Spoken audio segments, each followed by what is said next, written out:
ख्रिस्त ठाई माझ्या प्रिय बंधुभगिनींनो, आज आपण सामान्य काळातील 34वा रविवार साजरा केला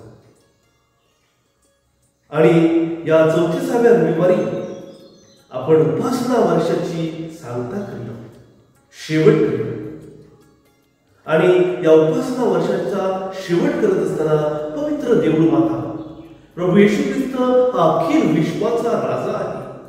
हा सण आजच्या या रविवारी साजरा केला आहे. 1918 साली पहिलं महायुद्ध संपुष्टात आलं.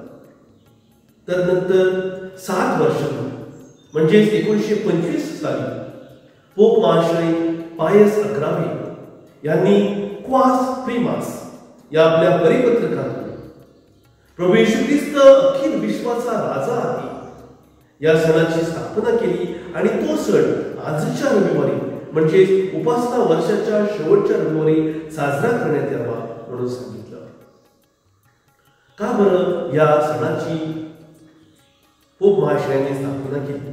कारण त्या काळी हुकुमशाही, तानाशाही, राजेशाही चाललेली होती. लोक गुलामीमध्ये जगत होते आणि अशा वेळेला चांगला पुढारी कसा असावा, चांगला नेता कसा असावा, चांगला राजा कसा असावा, त्या राजाचा आदर्श लोकांसमोर ठेवण्यासाठी प्रभू येशू ख्रिस्त म्हणून जो राजांचा राजा आहे त्याचा आदर्श पोप महाशयांनी लोकांसमोर या सणाद्वारे ठेवलेला आहे. जर आपण बायबलमध्ये पाहिलं तर अनेक ठिकाणी प्रभू येशू ख्रिस्ताला राजा म्हणून संबोधलेलं आहे. आपला अनेक ठिकाणी ते वाचावयाचे होते.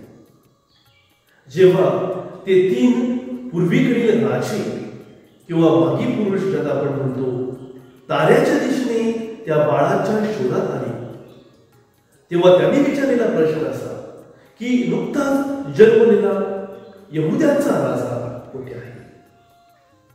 जेव्हा गब्रिएल देवदूत मरियेला भेटण्यासाठी आला तेव्हा त्याने दिलेला संदेश की हे जे बाळ जन्माला येणार आहे ते बाळ याकोबाच्या घराण्यावर युगानुयुग राज्य करणार आहे आणि त्याच्या राज्याचा अंत होणार नाही.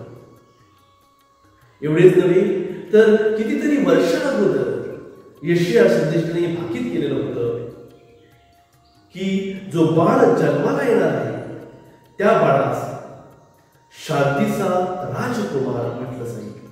होय माझ्या प्रियबंधूंनो, अशा प्रकारे अनेक ठिकाणी बायबलमध्ये प्रभू येशूच्या राजेपणाविषयी आपणास ऐकावयास मिळते, वाचवण्यास मिळते. जेव्हा या सणाची स्थापना केली तेव्हा शुभवर्तमानात वाचण्यासाठी जो उतारा घेतलेला आहे, आजच्या रविवारी जो उतारा शुभवर्तमानातून लूकच्या शुभवर्तमानातून घेतलेला आहे तो आपण वाचणार आहोत. तो कोणता आहे? तो प्रभू येशू ख्रिस्त कोणत्या तरी व्यक्तीला बरं करतानाचा नव्हे, त्या वादळाला खवलेल्या समुद्राला शांत करतानाचा नव्हे, त्या समुद्रावर चालतानाचा नव्हे, किंवा जे आंधळे होते, बहिरे होते त्यांना बरं करतानाचा नव्हे, मृतांना उठवितानाचा नव्हे, किंवा त्या भुकेलेल्या 5000 जास्त लोकांना जेवण खाऊ घालतानाचा नव्हे, तर प्रभू येशू ख्रिस्त त्या वधस्तंभावर खेळलेला आहे. वधस्तंभावर असतानाचा आहे आणि म्हणून प्रभू येशू ख्रिस्त हा इतर राजापेक्षा जे इतिहासात होऊन गेले त्या राजापेक्षा आगळा वेगळा आहे. त्याच्या माथ्यावर, त्याच्या मस्तकावर माझ्या प्रियबंधूंनो राजमुकुट नव्हे तर काट्याचा मुकुट आहे. त्याच्या हातात राजदंड दिलेला नाही तर त्याचे हात पाय त्या पुरुषावर खिळलेले आहेत. तो सिंहासनावर बसलेला नाही तर त्या वधस्तंभाला खिळलेला आहे. असा प्रभू येशू ख्रिस्त राजाचा राजा आपल्यासमोर नमुना पोप महाशयांनी ठेवलेला आहे, त्यांचा आदर्श ठेवलेला आहे. प्रिय बंधूंनो, आजच्या शुभवर्तमानात आपण ऐकतो की जे शिपाई क्रुसाजवळ होते त्यांनी प्रभू येशूची निंदा करत म्हटले की जर तू ख्रिस्त असशील तर त्या क्रुसावरून खाली उतर. एवढेच नव्हे, डावीकडील चोराने म्हटले, जर तू खरोखर ख्रिस्त असशील तर स्वतःला वाचव आणि आम्हाला पण वाचव. अशा प्रकारे प्रभू येशू ख्रिस्ताची त्यांनी निंदा केली. प्रभू येशू ख्रिस्त माझ्या प्रियबंधूंनो, त्याला स्वतःला वाचवायला झालं असतं, पण तो स्वतःचे तारण नव्हे तर अखिल मानव जातीचे तारण करण्यासाठी या भूतलावर आलेला होता. तुझी आणि माझी पापातून, मृत्यूतून आणि सैतानाच्या ताब्यातून सुटका करण्यासाठी, त्याने आपलं तारण करण्यासाठी त्या क्रुसावर तो केलेला होता. तो कधीही स्वार्थासाठी जीवन जगणार नाही. जे काही चमत्कार त्याने केलेले आहे ते इतरांसाठी आहे, स्वतःसाठी नाही. राजा हा निस्वार्थ सेवावृत्तीचा असावा, हे एक आदर्श किंवा उदाहरण प्रभू येशू आपल्यासमोर ठेवत आहे. दुसरी गोष्ट माझ्या प्रियबंधूंनो, त्या क्रुसावर खिळलेला असताना ज्यांनी त्याला त्या क्रुसावर टांगलेलं होतं, त्या सर्वांना, त्या सर्व शत्रूंना प्रभू येशू ख्रिस्त पित्याकडे प्रार्थना करून म्हणतोय की हे पित्या, त्यांना क्षमा कर, कारण ते काय करतात त्यांना समजत नाही. क्षमेचा तो राजा आहे. एवढेच नव्हे तर सर्वस्व दिले असताना त्याची एकुलती एक आई त्या क्रुसाखाली उभी होती.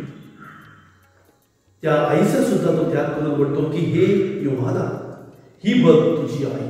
त्या आईला सुद्धा त्याने तुझ्या व माझ्यासाठी दिलेला आहे. त्यागवृत्तीचा तो राजा आहे. एवढेच नव्हे तर उजवीकडील चोर जेव्हा आपले पाप रडतो, लक्षात घेऊन म्हणतो की हे प्रभू परमेश्वरा, जेव्हा तू तुझ्या राजाधिकाराने येशील तेव्हा माझी आठवण ठेव. त्या क्षणी त्या चोराला देखील प्रभू येशू ख्रिस्त क्षमा करतो आणि स्वर्गाचं अभिवचन देतो. म्हणजेच जो कोणी चुकलेला आहे त्याला सुद्धा क्षमा करण्याचं अपार प्रेम शेवटच्या क्षणी का असू द्या प्रभूजवळ आहे.